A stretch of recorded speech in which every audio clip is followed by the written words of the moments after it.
চলো আজ তোমাদের সাথে শেয়ার করি বাড়িতে আমি কিভাবে হেয়ার অয়েল বানাই।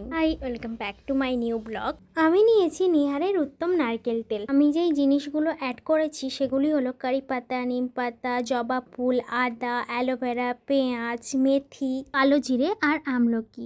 কড়াইতে তেলটা বসিয়ে আমি এক এক করে সব কিছু দিয়ে দেব। একটা জিনিস মাথায় রাখতে হবে, তোমরা যখন হেয়ার অয়েলটা বানাবে গ্যাসটা কিন্তু একদম লো ফ্লেমে করে রাখবে, তাহলে হেয়ার অয়েলটা ভালোভাবে তৈরি হবে। যাদের অনেক হেয়ার ফল হয় তারা এই তেলটা একবার ইউজ করবে। আমি তোমাদেরকে বলছি হেয়ার ফল একেবারে তো কমবে না, ধীরে ধীরে হেয়ার ফল কমে যাবে আর নতুন করে চুল গজাবে। আমি আমলকি বাড়িতেই শুকনো করে রাখি, যেহেতু আমার অনেক হেয়ার ফল হয় তাই আমি আমলকিকে ভিজিয়ে ওই জলটাও মাথাতে মাখিয়ে এখন আমি দিয়ে দিয়েছি আমলকিগুলো। তোমরাও বাড়িতে আমলকিকে ভিজিয়ে জলটা স্প্রে করবে। হ্যাঁ, হেয়ারটা একটু খড়খড়ে একটু চিটচিটে হয়ে যায়, কিন্তু 1-2 ঘন্টা রেখে তোমরা শ্যাম্পু করে নিতে পারো।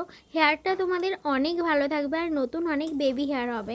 গ্যাসটা কিন্তু একদম লো ফ্লেমে করে রাখবে, তবেই কিন্তু তেলটা খুব ভালোভাবে তৈরি হবে। দেখো এটা কিন্তু একদম এখন ভাজা ভাজা হয়ে গেছে। যখন তোমরাও হেয়ার অয়েলটা বানাবে এভাবে ভাজা ভাজা হয়ে যাওয়ার পরেই কিন্তু তেলটা নামাবে। আর হ্যাঁ, একদম গরম গরম কিন্তু তোমরা তেলটাকে ছেঁকে নেবে। ফাইনালি আমার হেয়ার অয়েলটা রেডি হয়ে গেল। ভিডিওটা কেমন লাগলো অবশ্যই কমেন্ট করে জানাবে। এখন আসি, দেখা হচ্ছে নেক্সট কোনো ভিডিওতে। বাই।